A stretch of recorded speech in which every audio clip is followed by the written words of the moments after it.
You like jazz? So, movies. You like movies? Probably. I like movies. Duh. So what better way to speak about my love for movies than telling you about them? So, that's what I'm gonna do. 'Cause, why not? So, I'm gonna be talking about movies, shows, and other forms of media that I like to consume, because why not? Also, say hi to Jerry, everyone. So, first off, one of my favorite types of movies to consume are animated movies. Now, I know that sounds childish, but I don't care. I like kids' movies. I like animated movies. But, so let's start off with, the classic animated movie studio. Disney. Disney has made a lot of amazing movies over the years. They got the best classics like Lion King, Beauty and the Beast, and Aladdin. But, in my opinion, some of the Disney movies that not many people talk about are some of the best. Like Tarzan. I don't hear many people talking about Tarzan, yet it's such a good movie. Phil Collins' score for the whole movie was fantastic, and I usually play it as background music often. It's like, not to mention the voice acting, the very gruesome end of, what's his name? Clayton. God, man, that was insane. But also, one of my all-time favorite Disney movies of all time, The Hunchback of Notre Dame. I haven't read the book. I plan to, but it kind of scared me with seeing how thick the book is. It's like, this thick? But I know the movie is not very accurate to the book, given how, it's Disney. They don't do as much of the violence that's in the book as, yeah. You know what I'm talking about. But anyways, The Hunchback of Notre Dame is a really good movie. Its music is on top. Its character development is fantastic. And it really gets me in the feels when, just Quasimodo in general. The dude's an entire, what is it called? I'm bad at words. What are words? Category. He's an entire category of emotions by himself. Frollo. He's such a good villain. He's so good at making me hate him. But yet I love him because of how bad he is. I love how much they seem to have... I like how much effort they put into it. By the way, they use Frollo to subtly manipulate Quasimodo into believing that he isn't worthy of being adored by the crowd or loved by anyone. It gets you going, man. I love it. I love it. I love it so much. But anyways,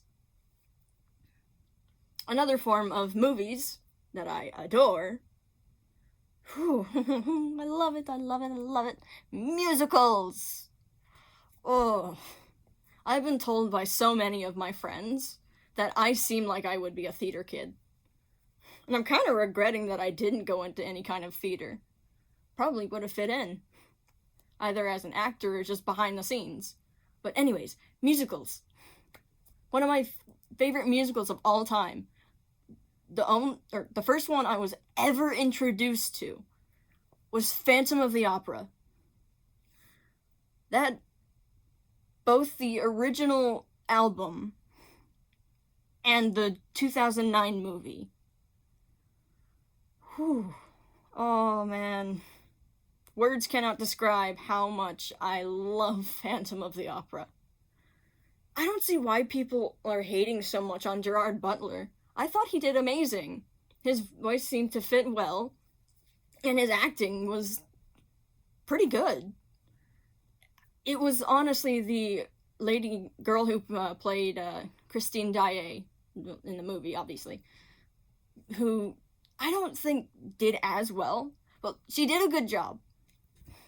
But it was clear that they chose someone for looks more than voice. But of course, she did have the voice.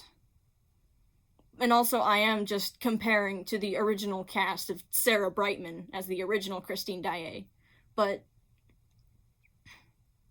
I feel like they could have made a better choice for Christine. Not that I hate her. Her performance was good. It was good, but it could have had more, if you know what I mean. As for the other characters, Collada was on par. I don't like her. She did well at making me not like her. But the musical scenes, the choreography, so well done. And the Phantom. The Phantom is amazing. Again, Gerard Butler did amazing. I don't know what his haters are saying. They don't know good music when they hear it. But some of my other favorite musicals, another one I was introduced to when I was earlier in my life, was Little Shop of Horrors. You know, the one with a giant alien man-eating plant. It's good. It's awesome. It's amazing. I often find myself listening to like multiple versions of the original Broadway album, like at least once a month. Same with Phantom, by the way. That's more like weekly. The plant is awesome. Honestly, I want to know who created that entire idea of just a man-eating plant from space, using this dumb child as a way to get fed and then grow bigger and take over the world. Did you know there were actually two different versions of that movie? One where the plant ate Seymour and took over the world, and the other one was where Seymour killed the plant by, I don't know, I think he electrocuted it, and then they all lived happily ever after.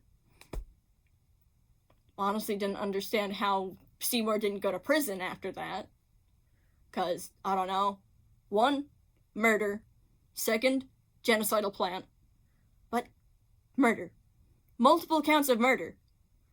The dentist, his boss, his girlfriend. 3! And all of them looked like they had a motive. So he should have gone to prison. It doesn't... Oh my god. But anyways, yeah. I've actually seen... Let's see. 4 musicals live on stage. The first one I've ever seen was Hamilton. God, that was an amazing... it was an amazing show. The cast did great. I sobbed during Philip's death and It's Quiet Uptown. I can't not. And then the second one was Beetlejuice. I was actually introduced to Beetlejuice back in 6th grade by an old friend who was obsessed with it. She used to send me different videos of their music, different animatics of, going along with the songs. I didn't really care for it until I saw the musical. It was like, yeah, she was obsessed with it. It was there. It existed. I saw the movie. It was pretty good, but also nothing to write home about, in my opinion. But then I saw the musical, heard the music. It was hilarious. He's called out the crowd, pointed out a child, and goes, "You're not supposed to be here, but screw you!" Beetlejuice, I love it. Then, the next one, I tell you, I am so happy I saw it. Phantom of the Opera. Seeing it live was a bucket list moment for me because of how much I love it.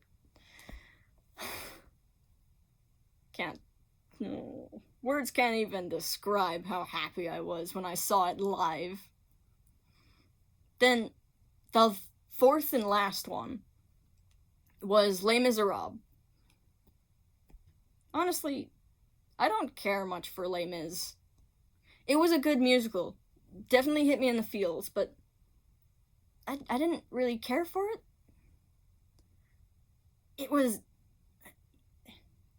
It's an important musical. It shows the history of what goes on. It shows the pain. And it's one of the musicals that I realized that doesn't have as happy as an ending as most musicals do. Oh, wait, fun fact. I forgot to mention. Did you know that Phantom of the Opera has a sequel? It has, Andrew Lloyd Webber, oh god, what was that voice crack? Andrew Lloyd Webber wrote a sequel for Phantom of the Opera called Love Never Dies. And it takes place, like, a few years after the Phantom happens. And afterward, well, spoilers, anyway. Basically, Christine and Raoul moved to Coney Island, and I think that's in New York. And they have a new son, or child, I forgot his name. But, yeah, the child is musically talented. Apparently the Phantom is in Coney Island. No, wait, hold up. They have to go back to Paris. No, hold on, I can't remember. Well, I can't remember much. It's been a while since I've seen it. So, the only parts that I can remember is the child. Well, first of all, Raoul is a chronic gambler, gambled away all their money. So now Christine has to go back into opera singing, which she's not keen to do because, the whole Phantom situation or incident. But she meets the Phantom again. He meets the child. And he sees how musically talented and the child is compared to Raoul. And he's like, no, that is not Raoul's child. That is not Raoul's child. He cannot be. And then it's revealed, like a few songs in, that's his child. There's a bug. That is his child. Him and Christine had a child. How? Doesn't make sense. But okay, I guess that's a thing now. And then, oh god, this bug is going crazy. Anyways, yeah. And at the end, Christine dies. Like, what? Meg goes crazy and shoots Christine. Nope. Anyways, yeah. Phantom has the sequel. That's what it is. Anyways, another movie. More movies. What other movies? I talked about all the movies I want to talk about. Now, some of the shows I've seen, I don't watch many shows, but one of the shows I have seen in most of its entirety as of late is the criminal show NCIS. The original one. If I remember correctly, it has 22 seasons right now. And yeah. There's not much to write home about. It's the classic person, military personnel goes bleh. Then the special agents figure it out, arrest the guy, something emotional happens, and they go on to the next episode. It's the classic murder drama thing. Now, I also watch a few animes. I like anime. Um, I watch a lot of One Piece. One Piece is one of my favorite animes right now. I haven't finished it entirely, but if I remember correctly, I'm on episode 765. It's around the end of the Dressrosa arc. And by the way, oh my god, that arc is so long! I'm so glad it's almost over. Oh man. But seeing how One Piece is actually mixing with our history, it shows just how much of an impact the show really has on the world. But I don't want to really get political. A lot of arcs have gone through One Piece, and one of my favorites that I see people skip for whatever reason is the Skypiea arc. I love that. It's amazing. Also, that bad guy. Kick him. Kick his butt. I'm running out of words. I don't know how to speak. Other animes I've watched. One of the first animes I've watched was Attack on Titan. And back then it only had 3 seasons. I don't really want to touch the 4th season. It doesn't really look that great, in my opinion. Also, I've been spoiled to heck and back. For being chronically online, it's hard to stay out of spoilers. Anyways, Attack on Titan. Favorite character? Berthold. He's awesome. He's amazing. Anyways, My Hero Academia.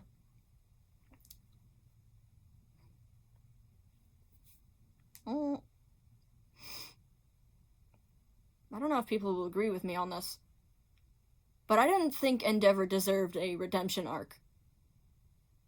Dude was a piece of crap. Why does he need to get redeemed? It doesn't make sense. Ugh. The fact that they felt like they had to add a redeeming arc is insane. I mean, do they really expect him to be forgiven after everything he's done? Pisses me off, man. Anyways, My Hero Academia. There's not much to write home about. It's kind of boring, in my opinion. Other than that, I have started to watch Frieren. Not bad. Yeah. I don't have anything else to say other than, oh yeah, Pokemon. I'll probably talk about my interest in Pokemon in a later video. But yeah, I like the Pokemon series. I think I was too young when the first few took place. So my first ever actual introduction to the Pokemon series was X and Y. And oh my god. Words cannot describe how much I hate Serena. I don't know why. It was just on sight. Serena just goes, well, she just stands there, and all of a sudden I'm like, you, I don't like you. I don't like you a lot. I'm gonna throw you out a window because I don't like you that much. Ooh, I forgot.